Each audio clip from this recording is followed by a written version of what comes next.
National conference की तर्जुमान इफ्रा जान ने कहा कि दहशतगर्द हमलों पर सियासत नहीं होनी चाहिए। उन्होंने कहा कि इस तरह के हमले अमन की फजा को खराब करने की कोशिश है।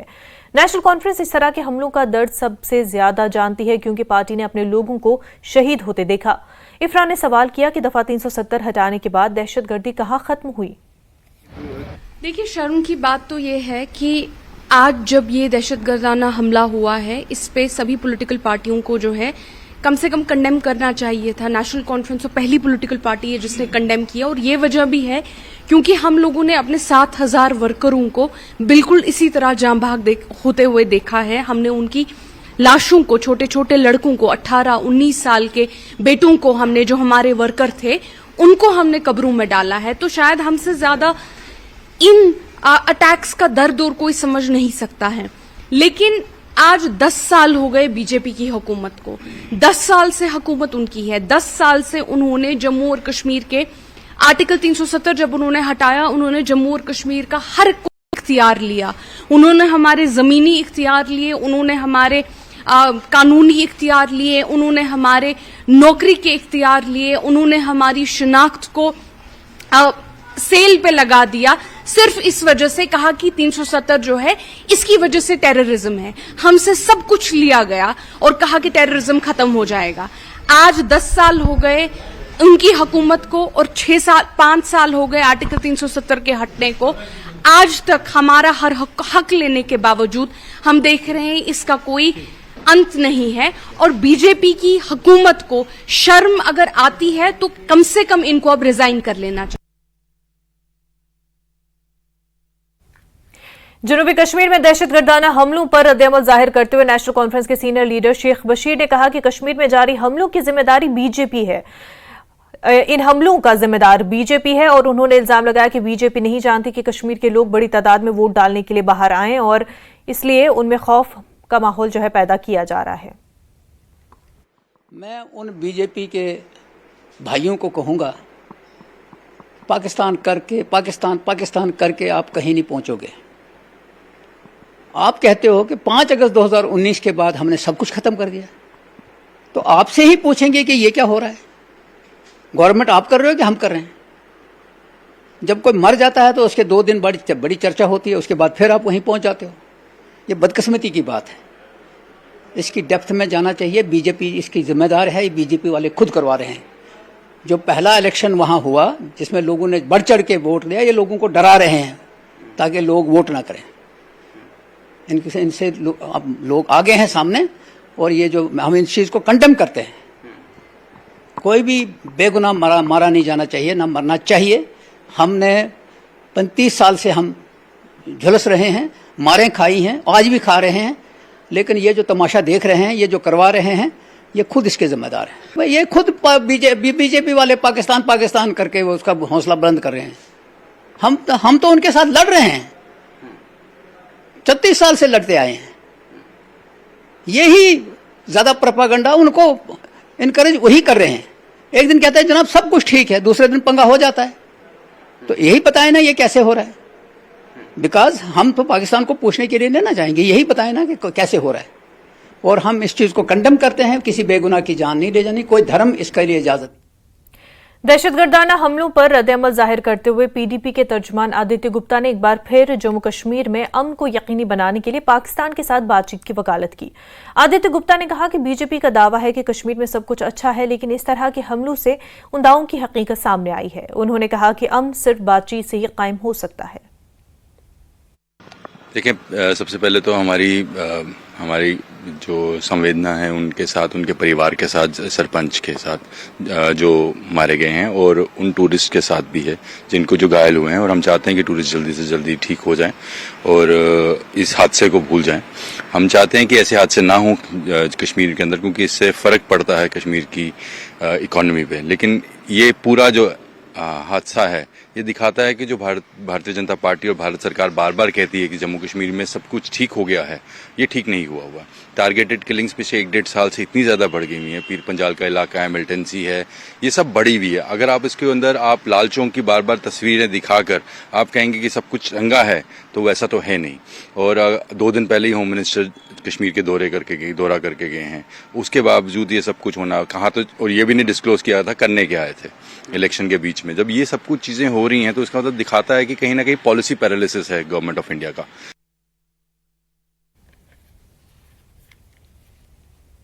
अपनी पार्टी के जनरल सेक्रेटरी विजय बकाया ने कश्मीर में दहशतगर्दाना हमलों को बुज़दिलाना कार्रवाई करार दिया। उन्होंने कहा कि ये कोशिशें हमेशा अमन को खराब करने के लिए की जाती रही हैं।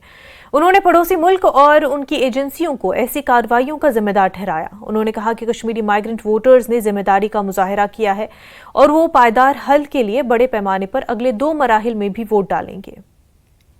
जब भी अमन आता है कश्मीर में, तब कोई न कोई एजेंसी वारदात करती है। एजेंसी का मतलब हमारे दुश्मन जो हैं वो कोशिश करते हैं कि वो अमन नहीं स्थापित हो।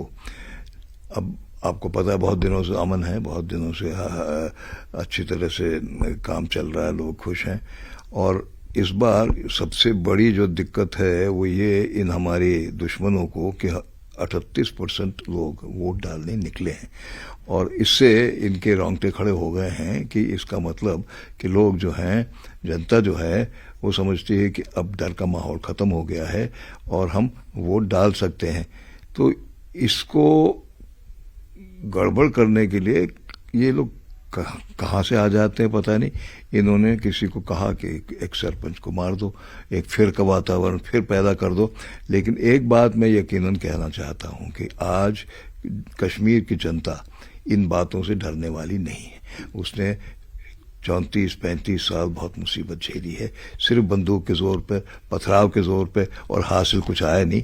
अब उन्होंने इस इलेक्शन में संकेत दिया है कि अब हम आगे का सोच रहे हैं, हम अपने भविष्य का सोच रहे हैं। वोट डाल के हम अपने नुमाइंदे पार्लियामेंट में भेजना चाहते हैं जो कि हमारी बात करेंगे। बाकी जो हो गया वो हो गया। तो ये जो इक्का दुक्का वाक़े हैं, इनसे कुछ नहीं होने वाला।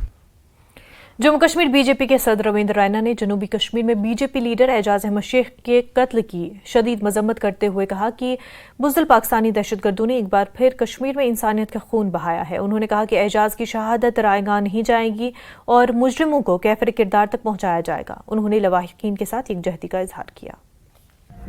कायर पाकिस्तानी आतंकवादियों ने कश्मीर को लहूलुहान किया है, कश्मीरियत का कत्ल किया गया है। भारतीय जनता पार्टी के कार्यकर्ता एजाज अहमद शेख साहब को जिस बेरहमी से, निर्ममता से दक्षिण कश्मीर के शोपियान में उनका कत्ल किया गया है, ये इंसानियत को दागदार कर दिया है, ये मानवता का कत्ल है, ये कश्मीरियत को लहूलुहान किया है। पाकिस्तान के इन कायर आतंकवादियों ने जिसने भी इस जघन्य अपराध को किया है, उनको कानून तो सजा देगा ही, उनको ऊपर वाला भी इन गुनाहगारों को माफ नहीं करेगा। ये इंसानियत का कत्ल है, ये कश्मीरियत का कत्ल है।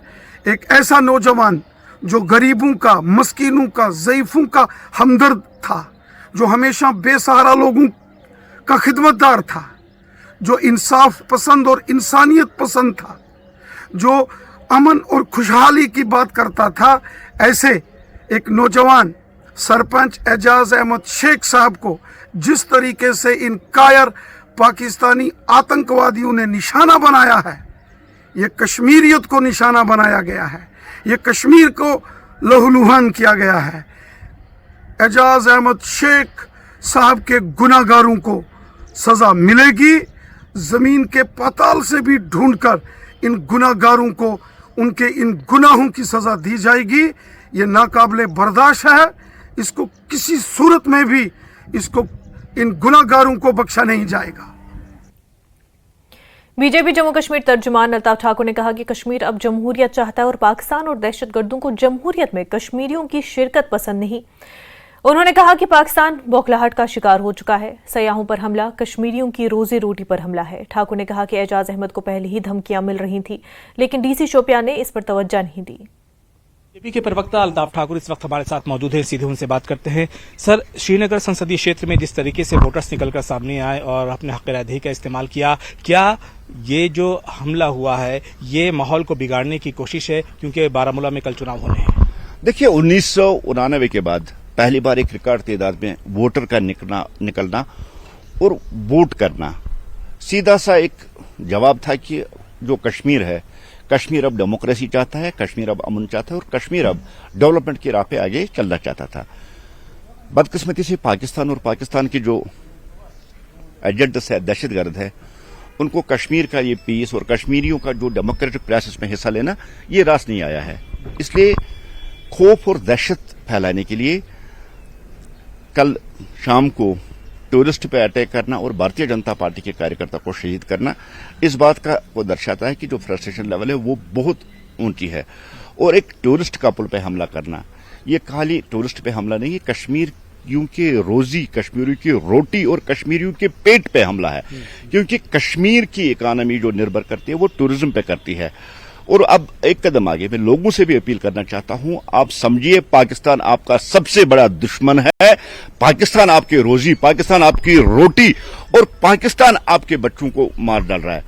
और जो लोग पाकिस्तान से बातचीत की वकालत करते हैं उनके बारे में देखिए, उन पार्टियों को एक सुध लेनी चाहिए और वो पार्टियां आज पॉलिटिकल जो डेमोक्रेटिक प्रोसेस में उससे हिस्सा ले रही है। मुझे लगता है कि उनको अपने आप में एक सुध लेनी चाहिए और जो पाकिस्तान के साथ बातचीत की वकालत करते हैं इस वकालत को बंद करना चाहिए। लेकिन जहां तक भारत का ताल्लुक है, भारत कभी टेररिज्म को बर्दाश्त नहीं करेगा, न हम दोबारा कश्मीर में टेररिज्म या टेररिस्टों को पनपने देंगे। जो कल कायराना और बुज़दिलाना हरकत की गई इसका जवाब मांगा जाएगा। और साथ साथ मुझे लगता है कि कहीं न कहीं इसमें एडमिनिस्ट्रेशन की भी बहुत बड़ी कोताही है।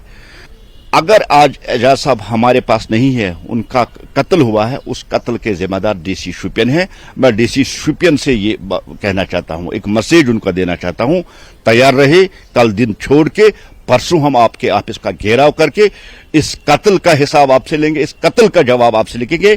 जो कत्ल आपने करवाया है कि आपने इतनी जो नालायकी और नाअहली दिखाई और आपकी इस नाअहली, उस नालायकी और आपका गैर महजबाना अप्रोच जो रहा है उस वजह से आज एजाज साहब हमारे बीच नहीं। दहशतगर्दी के लिए अब कश्मीर में कोई जगह नहीं है और न दहशतगर्दों को कश्मीर में बर्दाश्त किया जाएगा। कहां भी छुपे हो, किधर भी छुपे हो, ढूंढ के आपको अंजाम तक पहुंचाएगा। जिस तरह से यहां की पुलिस, यहां का आर्मी का रिकॉर्ड रहा है, दहशत और दहशतगर्दी को मिटाना हमारी अवलीन तरजीह है और भारतीय जनता पार्टी कश्मीर को दहशत फ्री बनाने में कोई कसर नहीं छोड़ेगी।